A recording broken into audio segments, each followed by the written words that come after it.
Hello guys.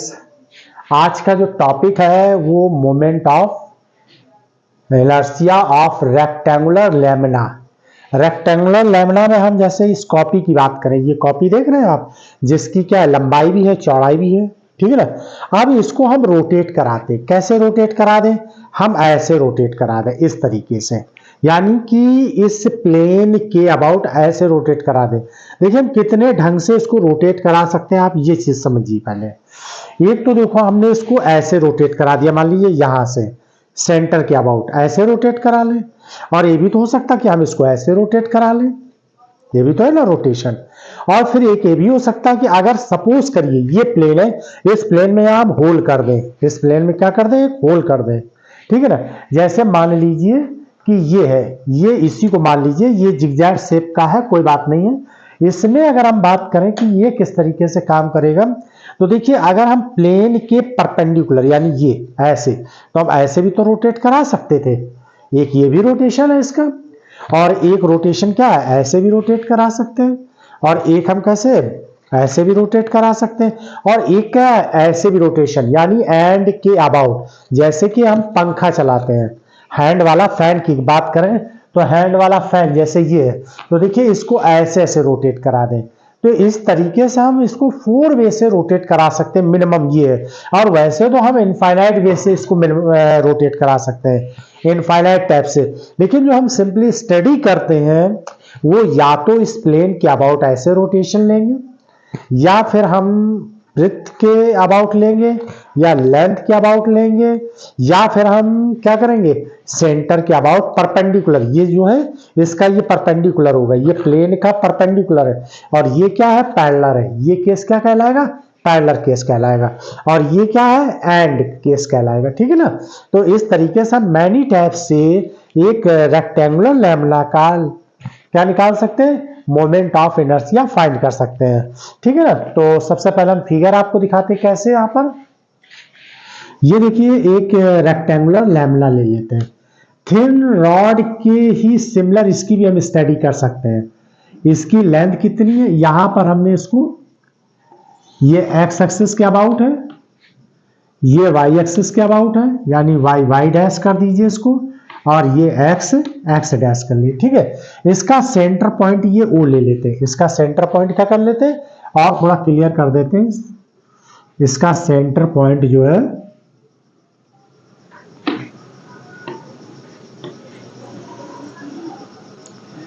ये, इसका centre point ओ हो गया, ठीक है ना। एक बार हम क्या करेंगे, इसको रोटेट वाई एक्सिस के अबाउट रोटेट करा देंगे, यानी ये इस तरीके से रोटेट करेगा, और एक बार हम कैसे कराएंगे, एक्स एक्सिस के अबाउट रोटेट करा देंगे, क्लियर है ना। तो ये एक रेक्टेंगुलर लैम्ब्डा है, इसकी जो ये लेंथ कितनी है, एल है, टोटल ये एल है, ये यहां से एल है। लेकिन अगर हम ओरिजिन के अबाउट इसको अगर हम डिवाइड करें, तो ये l/2 पॉजिटिव एक्सिस यहां से, और यहां से -l/2 हो जाएगा, क्लियर है, जैसा कि एक रॉड के लिए करते हैं इसी तरीके से। और ये क्या है, इसकी चौड़ाई कितनी, यानी विड्थ, ये हो जाएगी ब्रेथ, जो इसकी निकल कर आएगी ब्रेथ होगी इसकी कितनी होगी, बी होगी, इसकी ब्रेथ बी होगी, और लेंथ कितनी होगी, एल हो जाएगी, ठीक है ना। तो अब इसका एरिया क्या होगा, पहले तो हम इस पूरा रेक्टेंगुलर लैम्ब्डा यानी पटल का मास कितना है, कैपिटल एम है, इसको हम कैपिटल एम से रिप्रेजेंट करेंगे, और इसका एरिया कितना हो जाएगा, एल इंटू बी, ये बी है, और ये लंबाई चौड़ाई कितनी है इसकी, एल लंबाई है, चौड़ाई बी है, तो लंबाई चौड़ाई कितनी हो जाएगी, एरिया कितना हो जाएगा, एल इंटू बी के बराबर हो जाएगा, ठीक है ना। तो पहले इसको करने से पहले क्या लिखना, ये देखिए, let m be the mass of rectangular lambda. इस रेक्टेंगुलर लैम्ब्डा का मास क्या है, कैपिटल एम है, क्लियर है। और इसकी लेंथ यानी दो साइड है, एक ये एल है और दूसरी साइड क्या बी है, तो इस लेंथ कितनी है साइड की, एल और बी है, ठीक है ना। With the O as its centre of mass, यहां पर इस पूरे पटल का यानी लैम्ब्डा का, रेक्टेंगुलर लैम्ब्डा का मास यहां पर कंसंट्रेट है, पूरी लैम्ब्डा का, ठीक है ना। अब देखिए मास पर यूनिट लेंथ, मास इसका कितना है, कैपिटल एम से रिप्रेजेंट कर रहे हैं, मास देखिए मैंने ये लिखा ना कैपिटल एम से, और पर यूनिट एरिया तो एरिया से डिवाइड कर दिए, तो एरिया कितना है इसका एल और बी है, तो ये पर यूनिट एरिया मास निकल आया किसका, इस लैमिना का, ठीक है, रेक्टेंगुलर। अब एरिया ऑफ स्ट्रिप, तो यहां पर हम क्या कर लेते हैं कि ओरिजिन से ये एक्स पॉइंट, एक्स लेंथ पर हम एक ये स्ट्रिप ले लेते हैं, ये एक पतली सी पट्टी ले लेते हैं स्ट्रिप, और जिसकी विड्थ कितनी है dx है, इसकी चौड़ाई कितनी dx है, और कहां से x से, तो ये यहां से यहां कितना हो जाएगा x, ठीक है। अब इस स्ट्रिप का एरिया क्या होगा, तो देखिए इसकी ये क्या है विड्थ है, और ये लेंथ की तरह काम करने लगेगी, तो dx इंटू बी हो जाएगा, इसका एरिया निकालना है ना।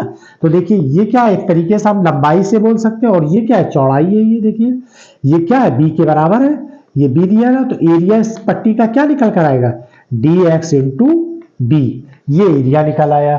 तो इस स्ट्रिप का एरिया क्या होगा, एरिया ऑफ स्ट्रिप कितना आ जाएगा b इंटू डी एक्स के इक्वल टू हो जाएगा, ठीक है ना, b इंटू डी एक्स हो जाएगा। अब देखिए हम स्ट्रिप का मास निकालना चाहते हैं, ये जो हमने पट्टी ली है लेंथ, ये जो ली हुई है पतली सी स्लाइड टाइप की ली, इसका एरिया कितना होगा, तो देखिए मास कितना होगा, तो पर यूनिट लेंथ मास इतना है ना, तो देखिए ये मास ऑफ स्ट्रिप dm, जिसको हम dm से रिप्रेजेंट करेंगे, मास ऑफ यूनिट एरिया, तो मास ऑफ यूनिट एरिया कितना हो जाएगा l m by l b हो जाएगा, ये तो हमने निकाल लिया।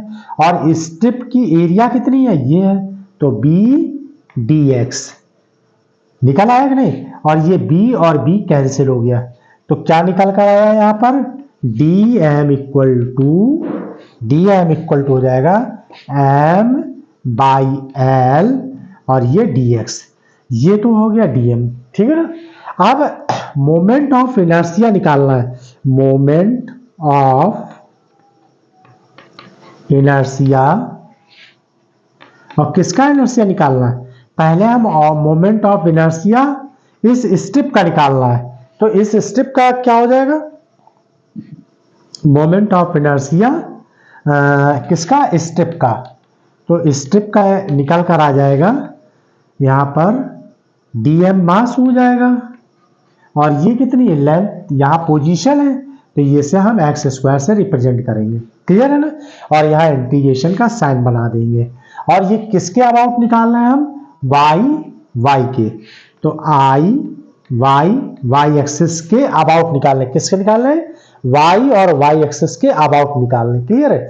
और अगर हम स्ट्रिप ना लेके हम पूरे इसका निकालना चाहे, पूरे पटल का, पूरे रेक्टेंगुलर लैम्ब्डा का निकालना चाहे, तो पहले यहाँ ये वैल्यू भर दीजिए, dm की वैल्यू क्या है, ये m l dx, और ये x है, x स्क्वायर कर दीजिए, इंटीग्रेशन कर दीजिए, ठीक है ना।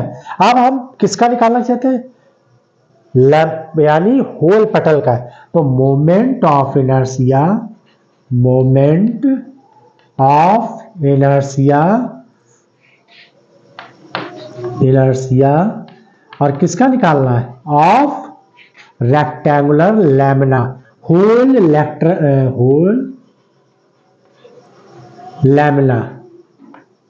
लैमिना पूरे पटल का निकालना है। अब पूरे पटल का निकालेंगे तो देखिए किसके निकालना है, यहां से ये तक लिमिट कितनी l/2 है, और इस साइड कितनी है -l/2, तो यहां आ जाएगा integration i y about passing through the किसके सेंटर से पास हो रहा है, ठीक है ना, क्लियर। और ये y और y, अब इंटीग्रेशन लगा दीजिए यहां पर, इसमें -l/2 माइनस l/2 से प्लस l/2, और ये m l x square dx, ये निकल कर आया कि नहीं आया। अब इसका आप क्या करिए, इंटीग्रेशन सॉल्व कर दीजिए, तो y एक्सिस के अबाउट लिया हमने, और ये देखिए क्या हो जाएगा, यहाँ पर m कांस्टेंट है, l कांस्टेंट है, ये बाहर कर दीजिए, और ये लिमिट चेंज कर दीजिए, तो लिमिट क्या हो जाएगी 2 0 to l/2 हो जाएगी, देखिए l/2 L/2, ये माइनस L/2 है तो क्या हो जाएगा 2L/2। ये इंटीग्रेशन की एक प्रॉपर्टी होती है। और ये x² dx कितना निकल कर आ जाएगा M2L, और ये हो जाएगा इसमें x³/3, और लिमिट कितनी हो जाएगी L/2 0, ये निकल कर आ गए। अब इस तरीके से इसकी वैल्यू यहाँ पुट कर देंगे 2mL इंटू L³ और ये 2 का क्यूब कितना हो जाएगा 3, तो ये बाहर कर दीजिए, और ये हो जाएगा 8। 2 का क्यूब कितना हो जाएगा 8 हो जाएगा, और इसको इससे कैंसिल कर देंगे तो ये आ जाएगा 4। तो फाइनली ये पावर भी कैंसिल हो जाएगी, तो रिजल्ट आ जाएगा I/y' इक्वल टू mL²/12। ये रिजल्ट निकल कर आ गया जब हमने इसके अबाउट लिया, ठीक है ना। जब हमने किसके लिया y और y एक्सिस के, y और y डैश के अबाउट लिया ये। अब इस पटल को अभी तो हम ऐसे रोटेट करा रहे थे, किसके, इस तरीके से रोटेट करा रहे, यानी लेंथ के अबाउट। अब हम क्या करें ब्रेथ के, यानी कि अगर हम जैसे अभी हम रोटेशन कैसा था हमारा, ऐसे था, इस तरीके से ये रोटेशन था। अब हमारा रोटेशन कैसा हो जाए, ऐसा, इस तरीके से, यानी किसके अबाउट हो जाए, यानी कि ये सेंटर से पास हो रहा है, और ये क्या चौड़ाई के अबाउट है ना। ब्रेथ के अबाउट जब हम रोटेशन कराएंगे तो क्या केस बनेगा। सिमिलरली जब इसको लेंगे तो देखिए यहां पर ये एल के अबाउट कराया तो एल आया, जब हम बी के अबाउट कराएंगे तो बी आ जाएगा। अब पूरी बॉडी का मास देखिए, तो जब सिमिलरली तो आ जाएगा case I/x' equal to m, और ये देखिए किसके अबाउट, बी के अबाउट है, तो b/b साइड के अबाउट, यानी पहले l साइड के अबाउट कराया तो l क्या आ गया, जब b साइड के अबाउट कराया तो ये निकल कर आ गया। क्लियर है। अब अगर हम इसको वन एंड के अबाउट कराएं तो देखिए अगर आप ऐसे करा रहे हैं इस तरीके से, तो इसका मतलब ये है कि इसके पैरेलल ये लाइन, ये इसके पैरेलल है, ये y डैश किसके पैरेलल है, और दूसरा क्या है x डैश के पैरेलल, या तो ये होगी साइड या ये वाली साइड होगी। तो हमने अगर मान लीजिए y डैश के अबाउट वन एंड लिया, यानी ये वन एंड ले लिए, तो मोमेंट ऑफ इनर्शिया क्या आ जाएगा। तो देखिए ये तो ये क्या है, पैरेलल थ्योरम लगा दीजिए। पैरेलल थ्योरम के अकॉर्डिंग क्या हो जाएगा, जब पैरेलल थ्योरम का केस लगाएंगे आप, किसके, पैरेलल थ्योरम का केस लगाएं, तो जब पैरेलल थ्योरम का केस लगाएंगे तो इसकी वैल्यू क्या निकल कर आई, mL²/12 आ गई। तो ये आप क्या लिखेंगे mL²/12।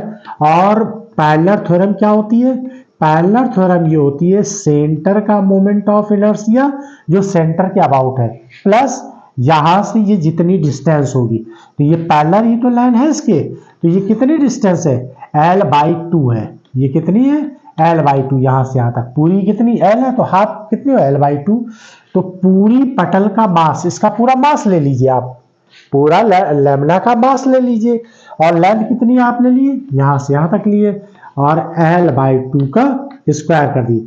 अब इन दोनों को सॉल्व कर लीजिए, तो सॉल्व करने पर टोटल रिजल्ट आ जाएगा, इसको सॉल्व करेंगे तो mL²/3 निकल कर आ जाएगा, ये पैरेलल के लिए। तो ये हमने किसके लिया था पैरेलल, y और y डैश के पैरेलल लिया था। इसी तरीके से आप x एक्सिस के पैरेलल ले लेंगे, तो x एक्सिस के पैरेलल का केस लगाएंगे तो क्या आ जाएगा, b आ जाएगा यहाँ पर, तो b mv²/3 हो जाएगा, जैसे ये mL²/3 है। क्लियर है। तो ये रेक्टेंगुलर लैमिना का moment of inertia about to किसके निकाला हमने, ये पासिंग थ्रू द सेंटर के, पैरेलल टू यानी किसके अबाउट है, y एक्सिस के अबाउट है। दूसरा मैंने क्या निकाल दिया, ये x एक्सिस किसका निकाल दिया। आप देखिए ये और ये एक दूसरे के परपेंडिकुलर है, ये भी ध्यान दीजिए, ये इसके परपेंडिकुलर है। तो परपेंडिकुलर थ्योरम से हम इस सेंटर के अबाउट, जो हमने अभी बताया था एक केस, वो केस ये है कि अगर हमने एक ये एक्सिस का निकाल लिया, ये एक्सिस सेंटर से, और ये अगर ऐसे कर देंगे तो इसका मोमेंट ऑफ इनर्शिया क्या होगा, यानी प्लेन के परपेंडिकुलर, इस तरीके से रोटेशनल के लिए, तो उस केस में मोमेंट ऑफ इनर्शिया आ जाएगा किसके लिए, तो देखिए ये इससे यहाँ पर परपेंडिकुलर थ्योरम लगेगी जिसका मोमेंट ऑफ इनर्शिया यानी ये जेड एक्सिस से रिप्रेजेंट किया जाएगा, तो आई जेड हो जाएगा। तो परपेंडिकुलर थ्योरम क्या होती है, परपेंडिकुलर थ्योरम होती है I z equal to I x plus I y, यही तो पढ़ा था ना हमने, I x I y equal plus दोनों का sum equal to I z के होता है।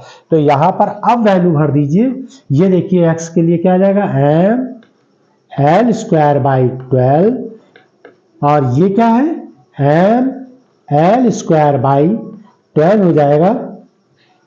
तो यही रिजल्ट जो है इसका निकल कर आ जाएगा एफ, तो ये रिजल्ट जो निकल कर आएगा वो ये आ जाएगा l square plus b square,